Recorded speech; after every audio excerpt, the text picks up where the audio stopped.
하루에 1시간을 더하는 방법. 고민에 대한 책에서 왜 피로 예방법에 관해 지면을 하려고 있는지 아는가? 그것은 피로가 때때로 고민의 원인이 되며 그렇지 않더라도 최소한 고민에 감염되기 쉬운 환경을 만들기 때문이다. 또한 피로는 감기를 비롯한 모든 질병에 대해 육체적 저항력을 약화시킨다. 정신과 의사들은 피로가 공포나 걱정, 근심과 같은 부정적 감정에 대한 저항력을 약화시킨다고도 한다. 그렇기 때문에 피로를 예방하는 것은 번민을 미연에 방지하는 데 큰 도움이 된다. 방금 도움이 된다고 표현했지만 이것은 매우 조심성 있고 겸손한 표현이다. 에드먼드 제콥슨 박사는 한 걸음 더 나갔다. 그는 휴양에 대해서 적극적 휴식과 휴식의 필요란 저서를 썼다. 그는 시카고 대학교의 임상생리학 연구소장으로서 단연간 휴양의 치료 효과에 대해서 연구해 왔다. 그에 의하면 어떤 신경질적인 상태나 긴장도 완전한 휴식이 있는 곳에서는 존재할 수 없다고 밝히고 있다. 이것은 우리가 휴식 상태에 있다면 고민을 계속할 수 없다는 것이다. 그러므로 피로와 번민을 예방하는 제1법칙은 수시로 휴식을 취하는 것이다. 즉, 피로를 느끼기 전에 먼저 휴식을 취하라는 것이다. 왜 이렇게 휴식이 중요한 것일까? 왜냐하면 피로란 놀랄 만큼 쌓이고 또 쌓이는 것이기 때문이다. 미 육군은 몇 번의 실험 결과 오랫동안 훈련에 의해 단련된 병사도 1시간에 10분 정도 배낭을 내려놓고 휴식을 취하는 것이 행군의 능률을 높이고 인내력도 향상시킨다는 사실을 알게 되었다. 그래서 미 육군에서는 휴식을 강조하고 있다. 인간의 심장은 매일 혈액을 전신에 순환시키기 위해 활동하고 있다. 그것은 24시간에 2만 킬로그램의 석탄을 3피트 높이에 올려놓는 데 필요한 에너지를 소비하는 것과 맞먹는 양이다. 이렇게 도저히 믿을 수 없을 정도의 중노동을 50년, 70년, 90년 동안 계속하는 것이다. 어떻게 그것을 견뎌낼 수 있단 말인가? 하버드 대학교 윌터 B. 캐넌 박사의 설명을 들어보도록 하자. 대부분 사람들이 심장은 항상 움직이고 있다고 생각하기 쉬운데 실제로는 수축하는 순간이 일정하게 쉬는 시간이다. 매분 70이라는 적당한 속도로 움직이고 있을 때 심장은 실제적으로는 24시간 중 단지 9시간 밖에는 작동하고 있지 않은 것이다. 전체적으로 볼 때 휴식 시간은 하루에 15시간 정도 되는 셈이다. 제2차 세계대전 때 윈스턴 처칠은 60대 후반에서 70대 초반의 나이였는데도 하루 16시간씩 일하며 영국 육해군의 활동을 지휘할 수가 있었다. 엄청난 활동력의 비결은 무엇이었을까? 그는 매일 아침 11시까지 침대에 누워 보고서를 보고 명령서를 구술하고 전화를 걸고 중요한 회의를 했다. 점심 식사 후에는 1시간 정도 낮잠을 잤다. 또 저녁이 되면 6시부터 8시까지 수면을 취했다. 그는 피로를 회복한 것이 아니라 아예 회복할 필요가 없었다. 그는 피로를 예방했기 때문에 몇 번의 휴식을 통해 활기차게 한밤중까지 일을 계속할 수가 있었다. 존 록펠러 1세는 2가지 엄청난 기록을 수립했다. 그는 동시대에 있어서 미중유의 거대한 부를 축적했고 98세까지 살았다. 그렇게 할 수 있었던 비결이 무엇일까? 그가 선천적으로 장수할 수 있는 체질을 지니고 있었던 것도 사실이지만 그보다 중요한 이유는 매일 오후 사무실에서 30분씩 낮잠을 자는 습관이었다. 그는 매일같이 사무실의 긴 의자에 눕곤 했다. 낮잠을 즐기며 코를 골고 있는 동안에는 대통령이라 할지라도 그를 불러낼 수가 없었다. 다니엘 주슬린의 유명한 책 왜 피곤해지는가에서는 휴식이란 아무것도 하지 않는 것이 아니다. 휴식은 치유다 라고 쓰여 있다. 짧은 시간의 휴식도 매우 큰 치유력이 있다. 5분간의 낮잠도 피로를 예방하는 데 도움이 된다. 야구계의 원로 커니 맥은 시합 전에 낮잠을 자지 않으면 5회부터는 심한 피로감을 느끼지만 5분이라도 미리 자두면 시합을 거뜬히 해낼 수 있다고 한다.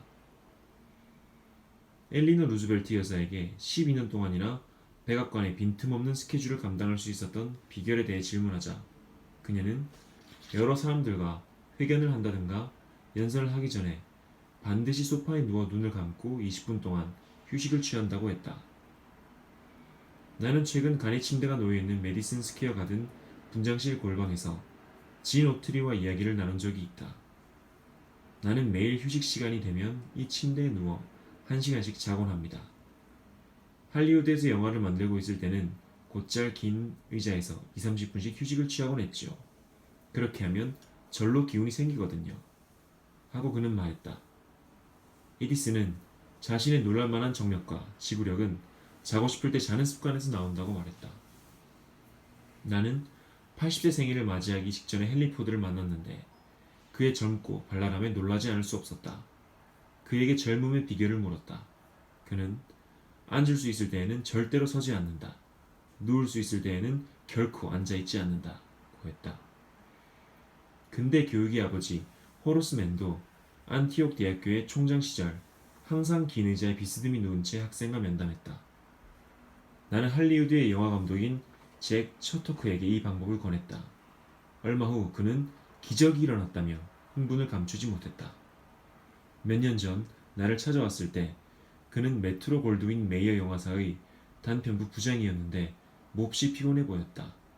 강장제, 비타민을 비롯해 갖가지 약을 복용했지만 아무런 효과를 보지 못하고 있었다. 나는 그에게 매일 적당한 휴식 시간을 갖고 사무실에서 작가들과 회의를 할 때에도 긴 의자에 비스듬히 누워서 해보라고 했다. 2년 후 그와 다시 만났을 때는 주치의가 기적이 일어났다고 말합니다. 전에는 단순한 구상을 의논할 때도 딱딱한 의자에 앉아서 했는데 지금은 비스듬히 누워서 해요. 지금까지 20년 동안 이렇게 기분이 좋았던 적은 없었어요. 이제는 전보다 2시간이나 더 일을 하는데 조금도 피곤하지 않아요. 어떻게 하면 당신에게도 이 방법을 적용할 수 있을까? 당신이 만일 속기사라면 에디슨처럼 사무실에서 낮잠을 잘 수는 없을 것이다. 또 회계사라면 비스듬히 누운 자세로 부장에게 회계 보고를 할 수는 없을 것이다. 그러나 당신이 소도시의 주민이고 집에서 점심을 먹을 수 있다면 식사 후 10분 정도는 낮잠을 잘 수 있을 것이다. 조지 마셜 장군도 휴식을 취할 수 있는 방법을 찾았다. 그는 전쟁 중 군부 지휘에 바빴기 때문에 정오에는 반드시 휴식을 취했다. 만일 당신이 50세가 넘어서 휴식할 생각이 없다면 하루빨리 생명보험에 들어라. 요사이는 장례 비용도 적지 않고 갑자기 죽을지도 모르니까 말이다. 당신의 아내는 당신의 보험금을 받아들고 젊은 녀석과 재혼할 생각을 하고 있을지도 모른다. 50세면 한창이다. 휴식을 취해 오래오래 살도록 힘써야 하지 않겠는가. 점심 식사 후 낮잠을 잘 여유가 없다면 저녁 먹기 전에 1시간쯤 자는 것도 좋다. 그것은 하이볼 한 잔보다 싸고 긴 승부에서 놀랄만한 효과를 나타낸다. 5시에서 6시 혹은 7시에 1시간 정도 잘 수 있다면 생활하는데 1시간을 더 보탠 셈이 된다. 왜냐하면 저녁 식사를 하기 전 1시간의 낮잠과 야간 수면 6시간을 합한 7시간은 연속으로 자는 8시간의 수면보다 훨씬 유익하기 때문이다. 육체 노동자가 휴식 시간을 늘릴 수 있다면 보다 많은 일을 할 수 있다. 프레데릭 테일러는 베들레헴 강철 회사에서 과학적 경영에 대한 공동 연구를 진행하면서 이런 사실을 증명해 보였다. 그는 노동자 한 사람에게 하루 12,500kg의 강철을 화차에 적지 않은 작업을 시키면 정오에는 지쳐버린다는 사실을 알았다. 그는 모든 필요의 요소를 과학적으로 연구한 결과를 가지고 노동자에게는 하루에 12,500kg이 아니라 47,000kg의 강철을 쌓는 작업을 시켜야 한다고 단언했다. 그에 의하면 지금까지의 4배에 가까운 작업을 시켜도 필요하지 않는다는 것이다. 그러나 그것을 어떻게 증명할 수 있단 말인가? 테일러는 슈미트라는 사나이를 선택해서 스톱워치에 따라 일하도록 지시했다. 슈미트는 스톱워치를 든 사나이의 명령대로 일을 했다. 자, 강철을 들고 걸어라. 앉아 쉬어라. 걸어라. 라는 식이었다. 과연 어떤 일이 일어났을까? 다른 노동자 한 사람이 12,000kg밖에 나르지 못할 때 슈미트는 매일 47,000kg의 강철을 적재할 수 있었다. 그리고 그는 테일러가 베들레헴에 있는 3년 동안 일을 계속할 수 있었다. 슈미트가 그렇게 엄청난 일을 할 수 있었던 것은 피곤해지기 전에 휴식을 취했기 때문이다. 그는 1시간에 26분을 일하고 34분을 쉬었다. 일하는 시간보다 휴식 시간이 많았지만 다른 노동자보다 4배의 일을 할 수 있었던 것이다. 이것은 단순한 풍설이라고 의심되는 사람은 프레드릭 윈슬로 테일러의 과학적 경영법을 한번 읽기 바란다. 다시 한 번 더 반복한다. 군대에서 실시하는 것처럼 실행하라.